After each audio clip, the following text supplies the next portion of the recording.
Hello and welcome to another podcast episode. It's Thursday, the 11th of January, 2024. Sunshine is beautiful, blue sky. Where's my notes? This morning at 6 o'clock, -4 centigrade, which is 24 Fahrenheit, 94% humidity, 1036 millibars. The wind, well, it's from the east. It has been from the east all the time. It's dropped off a little bit now. Where are we? It's 10:30 now. So it's quite a nice day, and I'm going to try and get a walk in later with Trish, perhaps get a little bit of exercise. We've been stuck indoors for so long, it'll be nice to get out and about. We'll kick off straight away with an email from Sandra. Do you have frozen pipes in your loft? No, we don't have any pipes up in the attic at all. When we moved here many years ago, there was a big galvanised metal tank up in the loft, and pipes and that going down to the bathroom. The first thing we did when we moved in was have it all ripped out, new central heating system put in, everything. There are no pipes up there at all. But, Sandra, going back to the 50s, the 60s, I remember people having frozen pipes, not only up in the loft, but in the bathroom. I would go in the winter, I would go into the bathroom in the morning to wash. You fill the basin with water, it wouldn't flow away. The waste pipe, not outside, as you would think, the waste pipe in the bathroom, the U-bend under the basin, was solid ice. Can you believe that? Imagine these days if you took a glass of water, before you went to bed, leave it in the bathroom, just leave it on the basin or the edge of the bath. In the morning when you go in there, that glass of water is a block of ice. Can you believe it? It was that cold in the bathroom. That's why the U-bend would just freeze. What my mother did was she got some hot water from the kettle, poured it down the plug hole, and that eventually melted the ice. Then we could have a wash. If it wouldn't melt, we'd have to use the bath. It didn't matter if the bath filled up a bit with water, but of course in the basin there wasn't a lot of room, so you couldn't run the tap for ages. The water pipes in the loft were lagged. I think they call them insulated these days. They were lagged. You'd wrap this sort of strip of sacking around them, twirl it round and round and round the pipes. I don't know that it did a lot of good. Presumably it helped. But a lot of people had burst pipes when the day warmed up a little bit, because the loft area, of course, in the winter it was like a freezer. In the summer it was like an oven. So when it warmed up during the day after a freezing cold night, the ice in the pipes that had split the pipes would melt, and of course then the pipes would squirt water all over the attic. The ceilings below, obviously, you go into the bathroom, in the upstairs bedrooms, there's water pouring through the ceiling, through the light fitting. Dreadful. But it was something that happened every winter. What could you do about it? You've got this huge tank up there, you've got pipes up there, insulated as best as possible, but they still froze. I remember bringing the bottles of milk in from the doorstep, and the cream the whole lot had frozen, and pushed the cream out of the top of the bottle. So you've got the silver cap sitting on top of this cream, which was 1-2 inches sticking out the top of the bottle. So we had to take that indoors and wait for the milk to thaw so we could pour it onto our cornflakes. Everywhere, outside and inside the house, was freezing cold.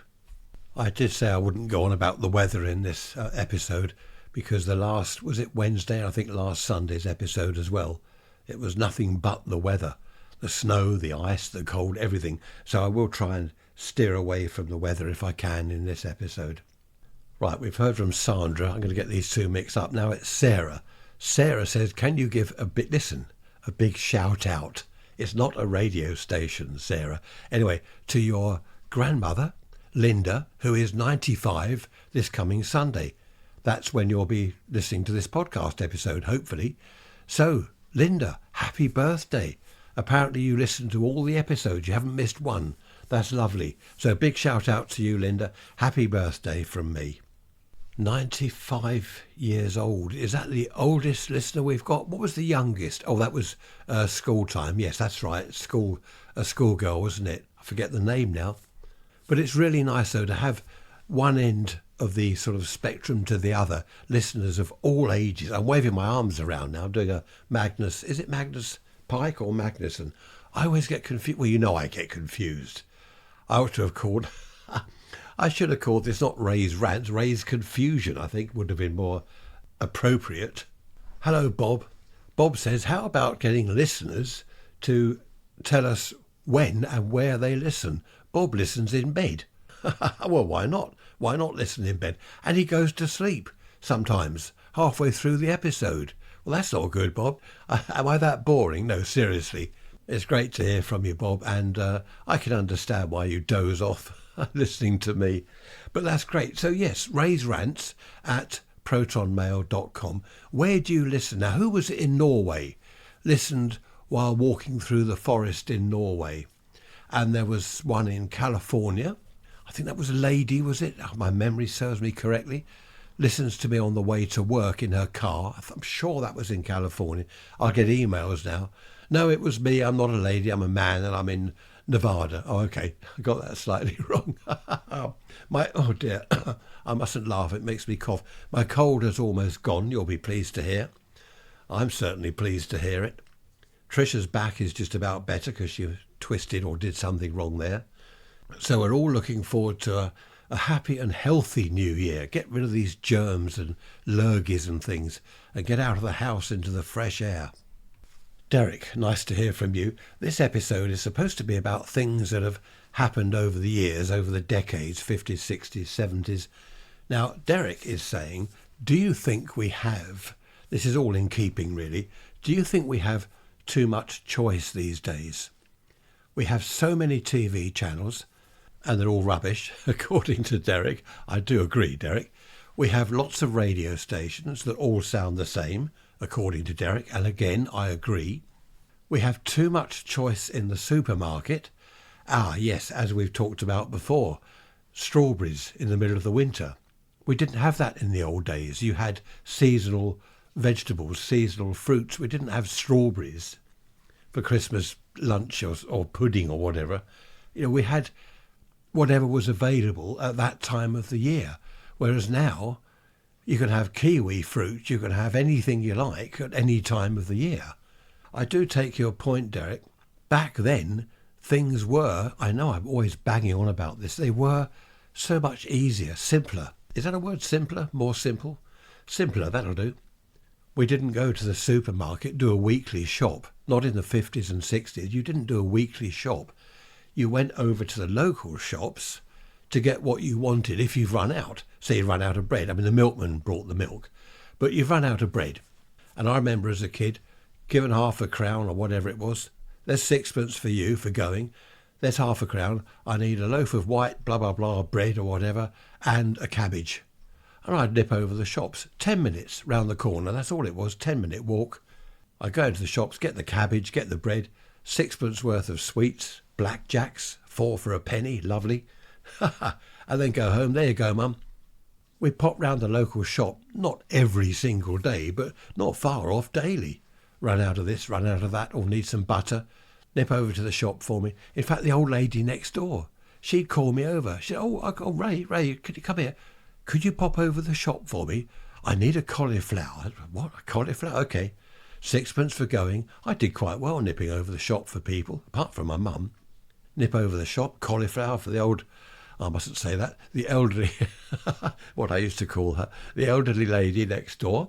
And I got my sixpence for going. It was quite a good little earner, that, actually.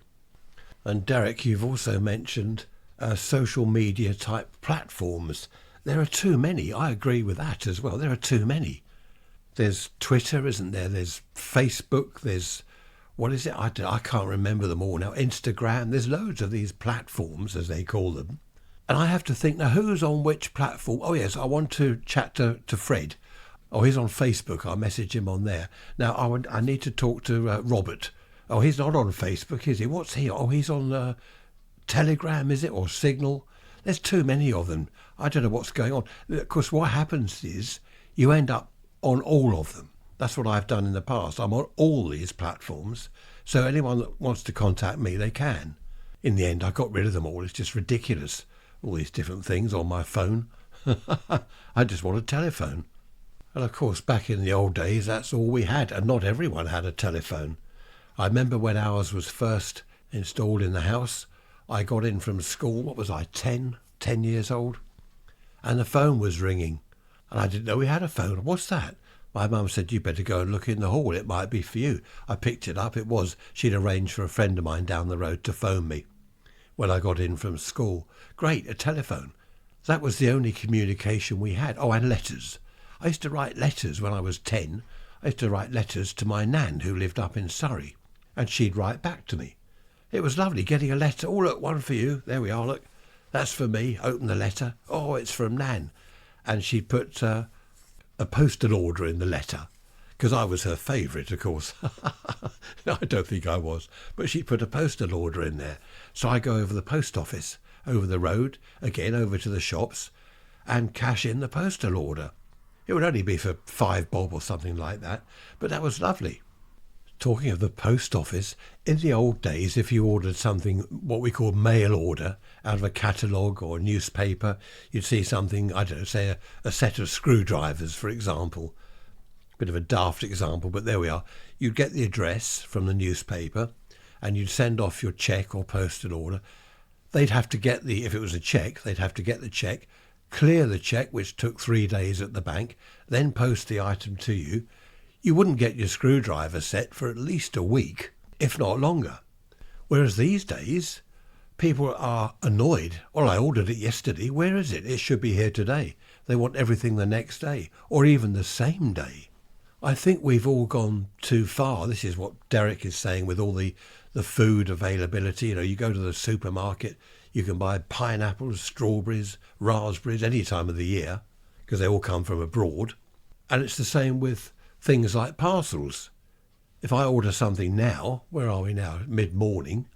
Well, I expect it to be here first thing tomorrow morning. And if it doesn't arrive tomorrow, I'll be annoyed. Well, where is it?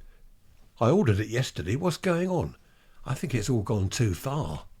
Right, I've been looking up some stuff here, just out of interest. In 1957, the average British woman was 5 foot 2 inches tall, 9 stone 10 pounds, size 3 feet, and dress size 12. Okay, now 60 years later, it says here, is that 60 years later? I don't know when this was written. British women, on average, are 5 foot 5, and they were 5 foot 2. They weigh 11 stone, this is the average, is that right? 11 stone, whereas they were 9 stone 10, size 6 feet, and dress size 16. And here's another little statistic. I don't know how accurate all this is. Back then, bra size was 34B. Today, it's 36 double D. Is that right? It's truth. I got all this from the internet. I don't know how true it is. The statistics apparently were compiled by Lingerie Brown Blue Bella, who researched data on changing body shapes using data from the fashion industry. The British Bras Survey, Office of National Statistics and blah blah NHS. What's this? British Bras Survey? Okay, well that's something to survey, I suppose. But it's interesting though, we are getting bigger, taller, wider, bigger, heavier overall as the decades go by. The reason I looked all that up was because Emma, hello Emma, Emma has a question. Now she says it's a serious question and it's a good question, a genuine question, Emma. It's good. She doesn't want to cause offence, which you won't, so don't worry about that. Her question is, when did people start getting overweight and why? Okay, if I look back over the decades, when did people start putting on all this extra weight? When did they start getting fat? I'm going to use the word fat because I use it on myself. I have a fat stomach. I'm not going to say it's large or distended. It's a fat stomach, okay? I'm not offended by that. I won't use the word fat again, just in case it does offend some people. That's a good question, Emma. When did people start to become overweight? Now, this is young people she's talking about mainly. So let's start with school children. When I was at primary school, that's up to the age of sort of 11, in my school, there was one boy who was hugely overweight. He was a barrel. He had no neck. He was just one mass of, overweightness. He had a medical problem. We were told that he had a medical problem. It wasn't because he pigged out on food all the time. And we felt sorry for him. Normally kids poke fun at other kids, don't they? They bully them and poke fun. We all felt sorry for him, or the majority of us did. It wasn't his fault. But the rest of us were skinny. Now, this is the 1950s. We were skinny. We were walking skeletons. We really were. Then in the 60s, early 60s, I suppose, late 50s, I went to the secondary school. You go there, 11, 12 years old. 600 kids at that school. I can't recall one child being fat. We were all skinny. Some were perhaps a little bit chunky. Some were very tall. Some were short. But none of them were overweight. We were all skinny. Then, during my teenage years, I went out to work. I don't remember anyone at work being overweight. We were all beanpoles. We were stick insects, all of us. I'm thinking back now into the workshop. There are TV engineers, the management. No one was overweight. Then moving on into the 70s, I don't remember people being overweight. The 80s, I don't remember anyone being overweight. 90s, I think that's when it started. I've also looked up various figures about all this, and I agree with what I've read. The 90s seems to be when people started to put on weight. I was chatting to a couple of people the other day and I mentioned Emma's comments. One of the people I was talking to said, "Oh yes, but look at all the takeaway shops. Takeaway shops everywhere, Chinese, you name it, Indian, takeaway shops everywhere. People stuff themselves with takeaways." As I pointed out, back in my day, we had fish and chip shops. In the 60s, we had Chinese restaurants. You could take away food. So, okay, there are a lot more now, but almost every street corner had a fish and chip shop, along with a red phone box. Well, not quite every street corner, but they were everywhere. So I'm not sure that it is just down to takeaways, as this person suggested. Now, looking back to my childhood in the 50s, we used to eat sweets. Honestly, we would eat sweets like there was no tomorrow. Mars bars, Toppix, Toffee Crisp, Kit Kat, Milky Way. Do you remember them all? Chocolate bars. Then all the other sweets. Quarter of a pound of this, quarter of aniseed, quarter of pear drops. With the amount of sweets we used to eat, I don't know how we ever enjoyed our meals. But we didn't get, I was going to say that F word, we weren't overweight. We were skinny. Why? You know what I'm going to say, don't you? As far as children were concerned back then, I don't think they got overweight because they were active. They were out on their bikes, over the woods. Here we go. I know I bang on about this. When I was a boy, I was over the woods climbing trees, running about, mucking around in the pond, riding my bike. I was active all the time, and I am convinced, I might be wrong, raise rants at protonmail.com if you want to comment. I might be wrong, but I reckon all the calories we were taking in the form of sweets, we were burning off on our bikes over the woods, down the beach. We were burning off more calories than we were taking in via sweets. I don't remember, at any of the schools I went to, I don't remember any child being dropped off in a car or picked up in a car. Some would get the bus if they lived too far away. The majority of us walked. I did a test on Google Maps the other day, not a test. I looked at my route where I used to walk from where we lived to the school, 1.5 miles there and 1.5 miles back. So I walked 3 miles a day. That's not a lot, you might think. It's not, is it really? Walking 3 miles a day isn't much at all. But it was better than no miles a day. That's the point. And after the 3 miles, I'd go over the woods or down the beach and blah, blah, blah. I've banged on about all this before. I don't remember anyone getting dropped off in a car to go to school or picked up and taken home. It just didn't happen back then. Older people, they would chop kindling wood. We all had coal fires back then. You had to have kindling wood to light the fire. These days people go and buy, can you believe it? Honestly, they go and buy a bag of chopped up wood. We used to chop it ourselves. I remember as a kid in the back garden chopping up wood to make kindling wood to light the fire. My dad did it. He cut up wood. People don't want to do anything these days. Can you believe back then people would grate their own cheese? I know, isn't it astounding? Grate cheese? What, you mean get the block of cheese and grate it yourself? Stone the crows. I can't do that. I can't be bothered to do that. I haven't got time to do that. I buy grated cheese. Have you ever heard of anything so daft? I mean, come on. You can't grate your own cheese? Struth. I know I don't do politics, but the latest thing I've heard is, who is it, Starmer or someone, some Labour Party leader? He wants teachers now to teach children how to clean their teeth. What? How to clean their teeth? Oh, I don't know what to say. Let's move on from that. Dear me. No wonder I don't talk about politics. So kids and dads chopping wood in the back garden. Mums. Monday was wash day, wasn't it? Before we had washing machine, this is in the 50s. My mum didn't have a washing machine in the 50s. Loads of mums didn't. Then we started having these single tub ones, didn't we? Then twin tubs. They're doing it all in the kitchen, in the sink. Then a mangling it all. Perhaps you had a spin dryer, hanging it all out on the line. It was all physical work. Now, what does all this chopping wood and doing the washing, what does it all do? Burns off calories, doesn't it? There we are. You don't need all these fancy diets. Just burn off some calories. I think I've told you before, I'm trying to lose weight. I'm fat. Well, my stomach is. I'm 16 stone and I'm 6'2". I shouldn't be 16 stone. I think I should be 13 or 14. So I've got to lose at least 2 stone. 2 stone is 28 pounds, isn't it? In America, you go by pounds, don't you? So a stone is 14 pounds. I've got to lose at least 28 pounds, which I'm now working on. I'm doing that as we speak. Well, not as we speak. I'm sitting here. But you know what, you know what I mean. I've halved my food intake. 2 poached eggs on 2 bits of toast for breakfast is now 1 poached egg on 1 bit of toast. Halve everything, and it is working. I am losing weight. Slowly, of course, but it's happening. As for junk food, or so-called junk food, that obviously isn't helping. You know, people buying burger and chips and eating it in the street as they walk along.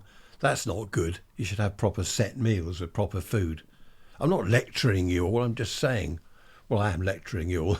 No, I'm just saying, in reply to Emma's comments, as to when people started becoming overweight, I think that was the 90s. And as to why, I think it's junk food and not moving. What do they say if you want to lose weight? Eat less and move more. It's as simple as that. It's also amazing the amount of people that can't cook these days. Back in my day, when I was a boy. Now, this might sound sexist, but this is the way it was, okay? Girls did what we used to call at our local girls' school, domestic science. That was cooking, sewing, embroidering, basically being taught to be a housewife. I know that sounds dreadful these days. Struth, you're saying, crikey. Schools teaching girls to be a housewife. Cooking, ingredients, all this stuff, making pastry, they learned all that at school. Whereas boys like me, well, at my school anyway, I can't talk for other boys' schools. In my school, they were churning out factory workers. We did woodwork, metalwork, learning to use lathes, drilling machines, milling machines. They were churning out factory workers from my school, housewives at the girls' school. That's the way it was then. Now, I'm not saying we should go back to that at all. No, nothing like it. But I do think that boys and girls, are you allowed to say that these days? And everyone else in between then, that should solve any problems, should all be taught to cook and to do sewing and sew buttons on or whatever. They should all be taught about ingredients and how to cook, how to prepare meals. Of course, also back then, mothers taught daughters how to cook. Daughters would help mum and blah, blah, blah. They'd learn what to do in the kitchen and prepare nice meals. You see, that's all gone. This is the difference between then and now. And this is what this podcast episode was meant to be all about. Not all about snow and ice, as I was banging on about earlier. All about how things have changed over time, over the decades. From the 50s, girls taught to become housewives, boys taught to become factory workers, to these days, where it seems no one wants to do anything. What's all this about a lot of people not wanting to go to work? Oh, I also heard on the news the other day, they're trying to get it into children's heads that school isn't an option. You have to go to school. It seems that a lot of children think it's an option. Oh, I'm not doing that. I'm not going. If you did that in my day, you'd get the cane. Bring back the birch. No, that was evil, wasn't it? But you'd get the cane. It wasn't even mentioned that it was possibly an option as it is I don't know. Is that progress for you? I think later Tricia was saying at her school they had a thing called life skills. And that was for everyone, boys and girls, and those in between. Checking the oil on your car. Pull out the dipstick, clean it with a rag, poke it back in, bring it out, check the oil level. Check tyre pressures on your car. Basic life skills. Changing a light bulb. You wouldn't believe it. Some people don't know how to change a light bulb. Crazy. So I think that's a good idea at schools. Basic life skills. Honestly, the amount of people that don't know how to wire a plug. You buy a plug. Most appliances these days have a plug on them, don't they? But a lot of people don't know how to wire up a plug. They don't know which fuse should be in there. 3 amp, 5 amp, 10 amp, 13 amp. This is in the UK, of course. They wouldn't have a clue. Back in my day at school, if a child was off school for, more than a couple of weeks, then a man would come round from the school board. I remember my mum saying the school board man will come round because I had, glandular fever? I don't know what I had. I was off for 2 or 3 weeks. She had told the school, but they sent a man round to check just in case it wasn't genuine. He did come round and he did check with my mum and it was genuine. But these days it seems that no one's bothered. If a child doesn't go to school week in, week out, no one seems to do anything about it. It's all rather odd. Anyway, that's enough of that. What else has changed over the decades? Well, we've lost the nice wooden dashboards in cars and the nice bench seats, haven't we, in cars? It's all horrible plastic now. I'm going to go make a cup of coffee and have a think back over the decades to see what else I can moan about.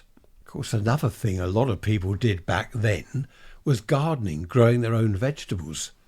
The dad would get in from work and at the weekends he's out in the garden, growing the food, vegetables, plants, raspberries. I remember a kid at school, I must just mention this, he was telling us that at Christmas he'd had raspberries, or was it strawberries, or whichever it was. And the teacher overheard, and the teacher said, there are no raspberries this time of year. And he said, no, my dad grows them in the greenhouse. His dad had a heated greenhouse, he had some sort of lighting for plants, and he was growing soft fruit in the middle of winter. And it was unheard of.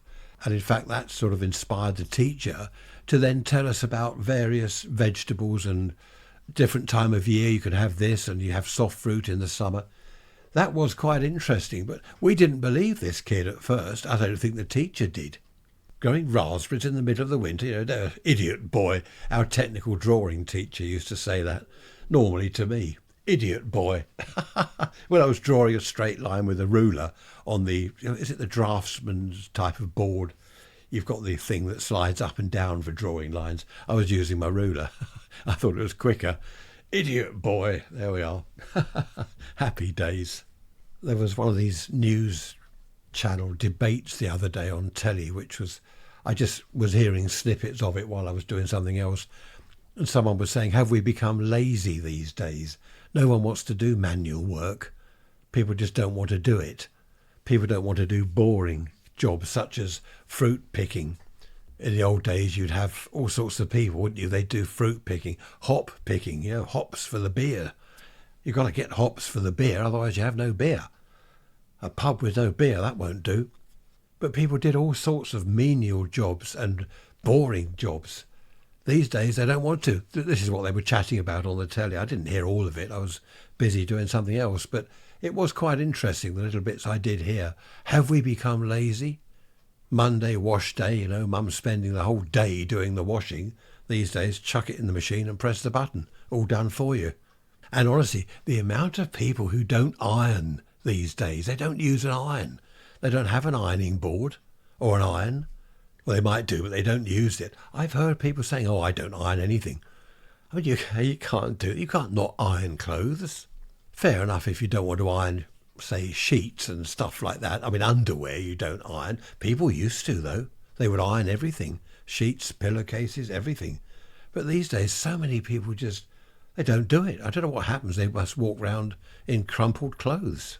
I have often thought over the years I've been doing these podcasts, coming up to 5 years now, I've often thought that people of my generation now, I'm in my 70s, I'm saying, oh, when I was a boy, we didn't do this. When I was a boy, we didn't have that.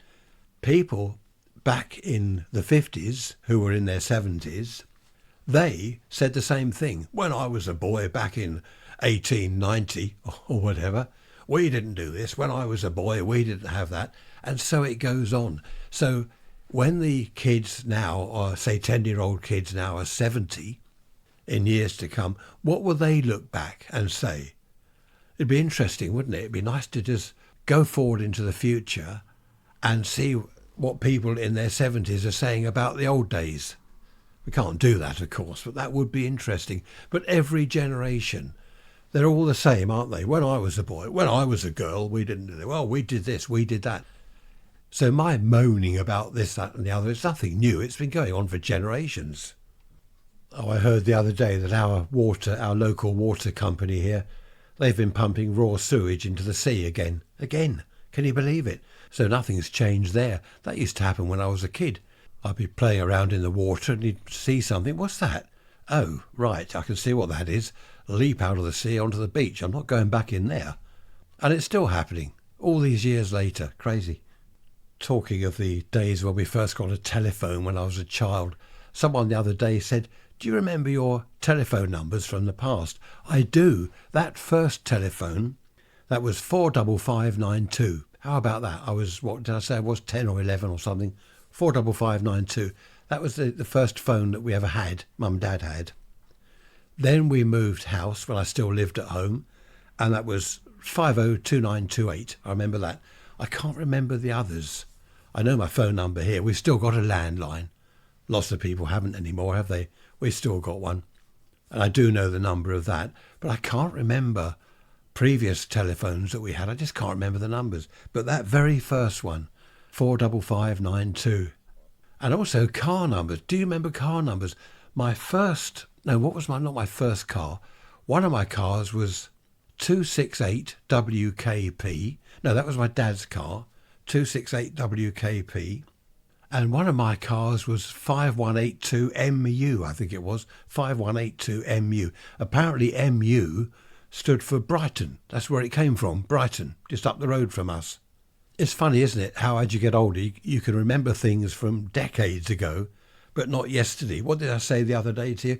Yesterday is another country. The borders are closed. I love that line. The borders are closed. I can't remember yesterday. I was sorting through some books the other day and I found this one, Pre-War Chocolate. It's got listed here. In the 1800s, Fry's Chocolate Cream.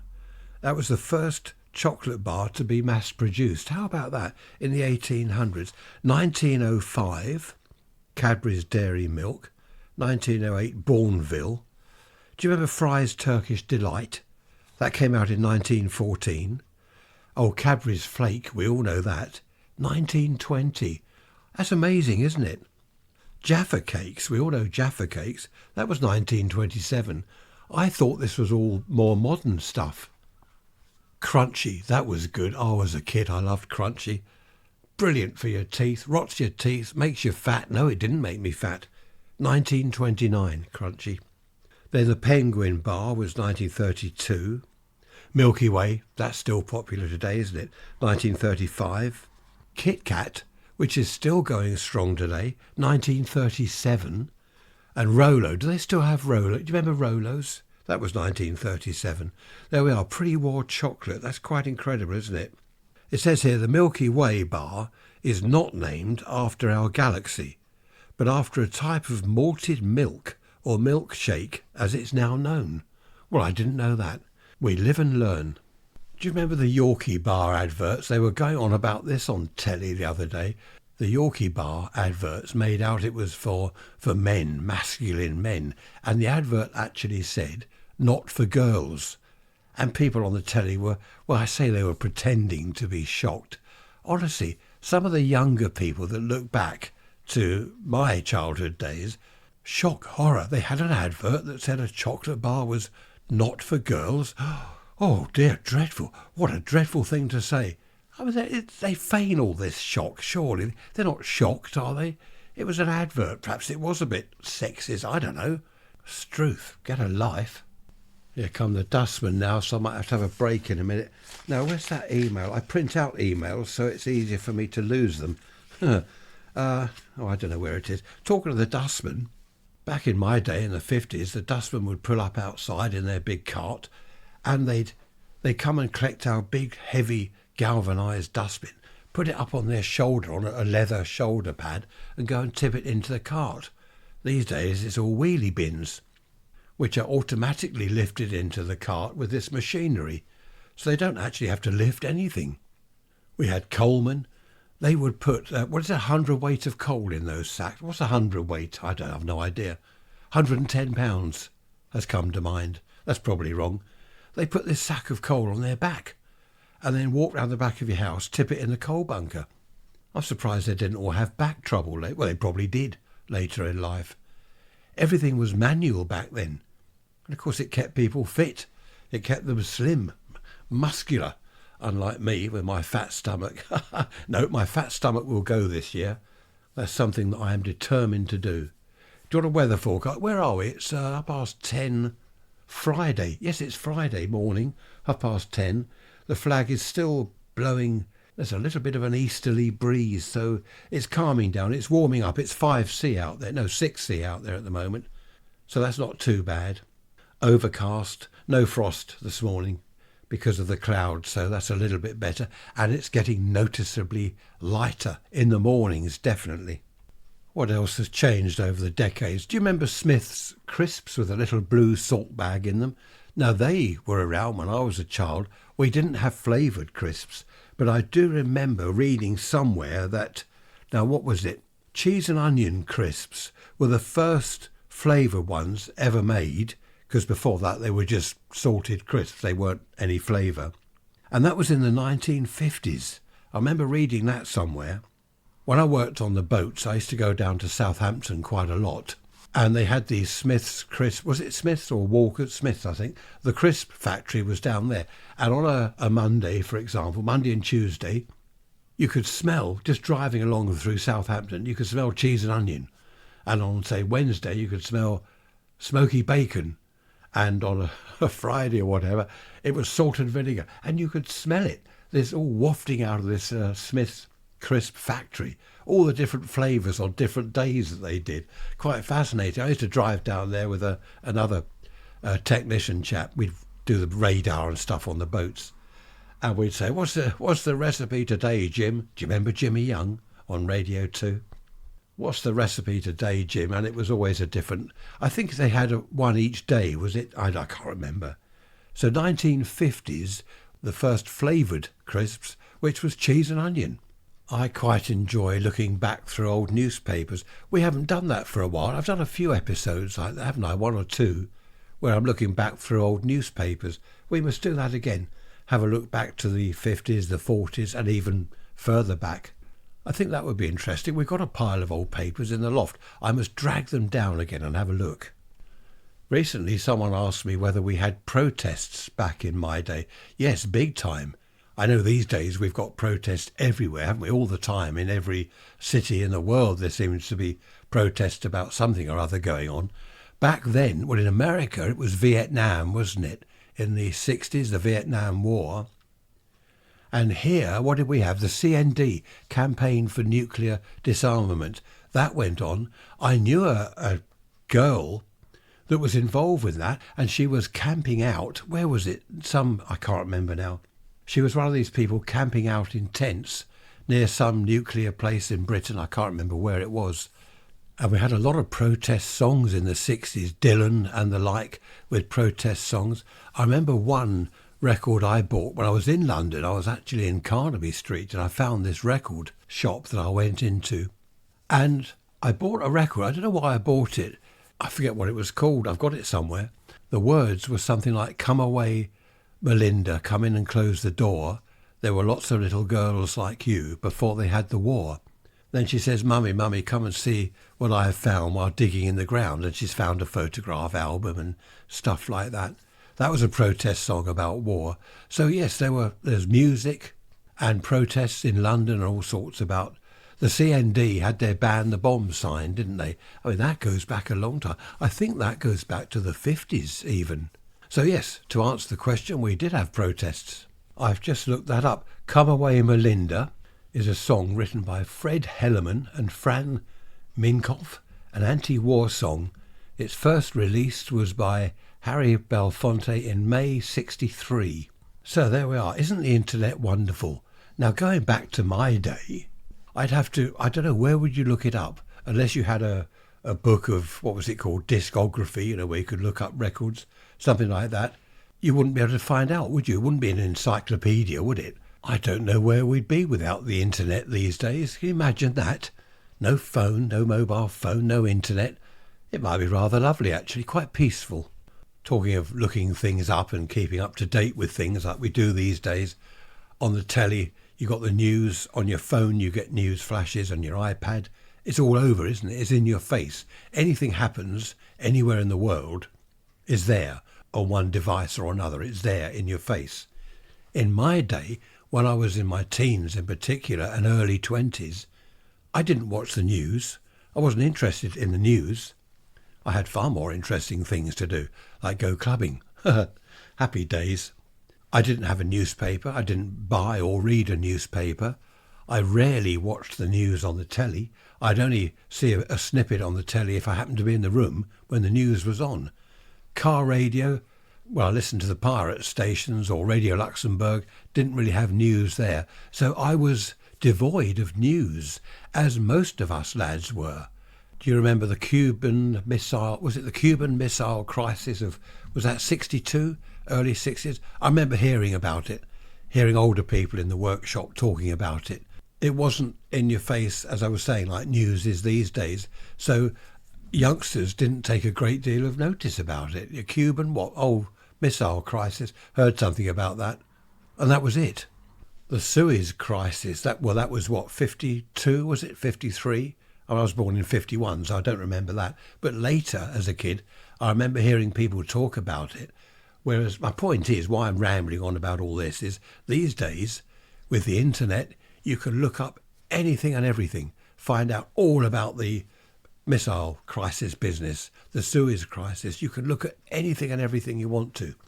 As children, we had encyclopedias. Us one of four, we had encyclopedias.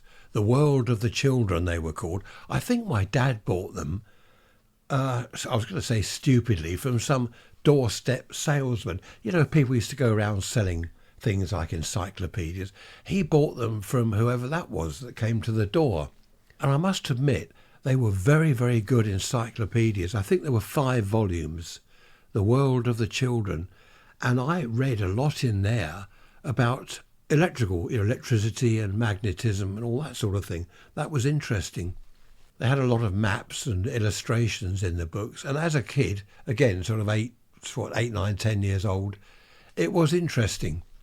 The trouble was, I think, as with any children of any era, you get to your teens and then things like encyclopedias aren't so interesting. There are other things to look at in the world. Anyway, moving on swiftly. Happy days. There were a lot of door-to-door salesmen. What they called travellers, travelling salesmen.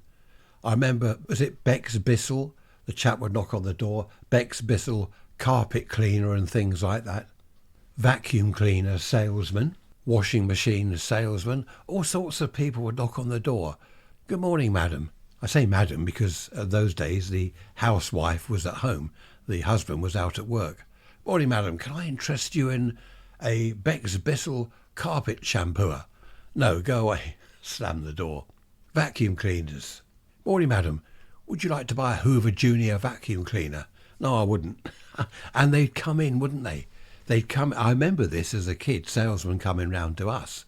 I remember one in particular, this chap, I forget the make of vacuum cleaner, but he put a load of dust and dirt on the floor and was demonstrating it to my mum. I'm on the sofa watching all this, and he's vacuuming up all this mess he made. And at the end of it all, I think he was rather insistent on, at least let me demonstrate. I'll just come in and show you. Oh, all right then, go on, come in, come in. And at the end of it all, what do you think, madam? She said, hang on. She went into the hall cupboard and came back with the very same cleaner. She said, I think it's brilliant. Look, I've already bought one. And he wasn't happy. He'd gone through all this demonstration and he wasn't happy. But she did say to him, well, I was trying to tell you, but you wouldn't let me get a word in. I remember a chap came here a few years ago. I can look at the outside of your house, he said, the brickwork. He said, you might need some pointing redone. We can do the pointing on your brickwork.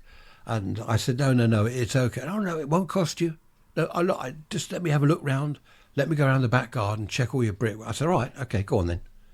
And he came back in after he'd finished. It was about 20 minutes poking around. He came back in and he said, right, you need some repointing done round the back. And I said, yes, I know. I've got someone coming to do that. Oh, I hadn't. I lied, but I did know it needed doing. Oh, okay, right, okay. And round the front, the lintel over the front door, I said, yes, it's cracked. I know that. I've got a chap coming to sort that out. Oh, and he did say, as he was going away, oh, you could have told me. I said to him, I couldn't get a word in. You were insistent. You wouldn't let me tell you. Off he went. That was quite funny. I knew exactly what he was going to say. It's coming up to lunchtime. That's good. I'm starved. Looking forward to my lettuce leaf and half a tomato. No, seriously, I'm not doing that. No, I'm having a proper lunch. What we normally have for lunch is homemade soup and a little bit of bread with it. A quarter, how about that? A quarter of a slice. It was half a slice. Before I started trying to lose weight, it would be 2 or 3 slices of bread. I got down to half a slice and now it's a quarter of a slice of bread. The next step will be no bread at all. That reminds me of A Christmas Carol. I love that line. Scrooge goes into a pub or an inn and is having soup and he says to the waiter, more bread. And the waiter says, that'll be another halfpenny, sir. No more bread. No more bread. He wouldn't spend a halfpenny. And the other line I like, it's Christmas, obviously, Christmas Carol. Someone goes up to him, a couple of men go up to him in the street. They're collecting money for the poor. And they say to Scrooge, you don't know me, sir. And he looks at this chap and says, and I've no wish to. Good day to you, and walks off. I've no wish to. Perfect. Imagine someone coming to our front door. Oh, good morning. Oh, you don't know me. And there's me saying, and I've no wish to. Good day. Slam the door. Am I awful? Yes, I am. You're awful, but I like you. That was, what was his name? Dick Emery. That's it, Dick Emery. Trish and I, we were chatting about comedians the other day and how these days they don't seem to be funny. Is it just me? Do you agree with that? They're not funny. I don't find them funny at all. The old ones, Freddie Starr, do you remember Freddie Starr? Tommy Cooper, John Cleese. It's a sort of Marmite thing, isn't it? You hate them or love them. They don't seem to have funny comedians anymore. I don't know why. Perhaps it's that they can't tell jokes they used to. You know, you can't make fun of people from other countries or other, like Irishmen and what was that joke?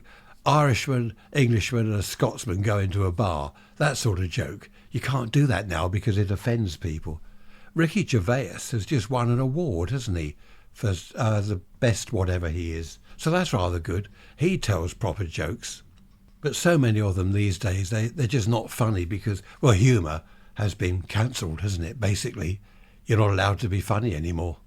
Jethro. Who remembers Jethro, the West Country chap? Wow. He was absolutely brilliant. I mean, he was completely rude, obscene even. But I just loved Jethro. Sadly, he's passed away now, but humour is a very individual thing, isn't it? I love Tommy Cooper. Trish can't stand it. Oh, Tommy Cooper, she said, it's not funny at all, just leaves her cold. Whereas for me, all he's got to do is walk onto the stage, onto the set, and I just laugh. He hasn't got to say anything. It's strange. All he's got to do is walk on and grin, and that's it. I'm in hysterics. It is a very individual thing.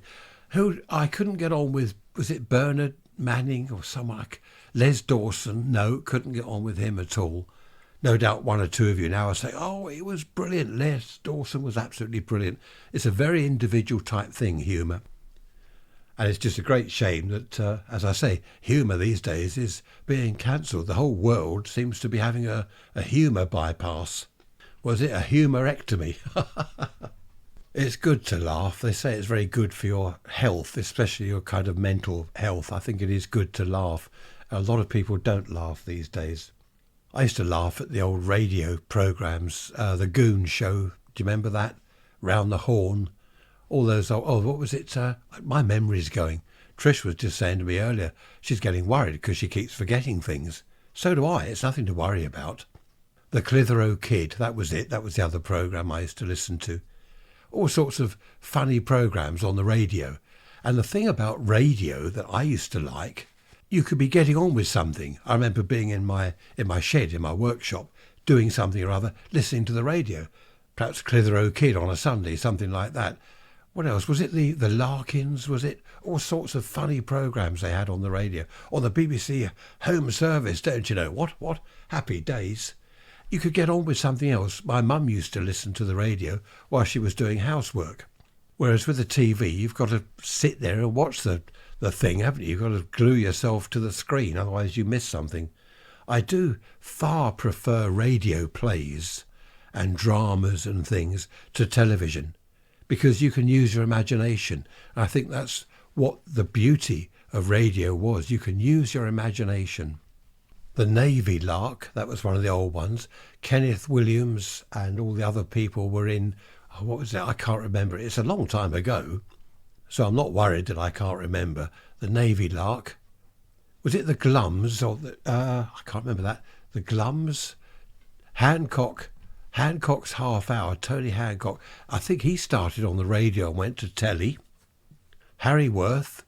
He was on the telly. I think he was on the radio originally. What's on the radio now? Well, people don't listen to the radio. People don't have a radio, do they? Who's got a radio? Hands up who's got a transistor radio or an old valve radio, a tube radio. Ray's Rants at protonmail.com. There's an achievement. I've remembered the email address yet again. Dixon of Dock Green has just come to mind. I tell you why, I've just heard a police siren. Don't see any police these days. Dixon of Dock Green. Evening. Oh, do you remember him? Jack Warner, wasn't it? He was brilliant on the telly. Z-Cars. I won't go on about all that. Happy days. What shall we talk about next Sunday? I'm going to see you on the midweek message on Wednesday, but what shall we talk about next Sunday? Tell me what you want to hear. Now, don't say nothing. Switch off and hear nothing. No. I've just decided, I've just said to Trish, we're doing dry January, and she's sorting out a load of stuff. I've been talking to you. I'm about to have my lettuce leaf. It's Friday, and I said, I know we're doing dry January, but shall we nip up to our club later and have a beer and a glass of wine? And she said, yes, I think we'll do that. We haven't decided 100%, but I think we'll do that. We've tried to support our local club as much as possible. Well, that's my excuse anyway. No, as a friend of mine once said, no such thing as an excuse. There's a reason, not an excuse. We haven't actually stuck to dry January, religiously, because on the 1st of January, Trish had some wine. We were over at her sister's and I was driving. And then we went to our club. Was it last weekend or the one before? No, it must have been last weekend because there was the live band on. So I had a couple of beers there. So we're sort of half doing dry January. A friend of mine at the club, he said, what's the point? I said, well, I don't know. I mean, if you drink a lot in the week and at weekends, then it's a good idea to have a month off the alcohol. Give yourself a break. Detox. Give your liver a rest. And he was saying, oh, well, I don't see the point. As you, Dave, if you're listening, he doesn't always listen, but sometimes he does. That was Dave. Pod, as we call him. P-O-D, Pod. Poor old Dave.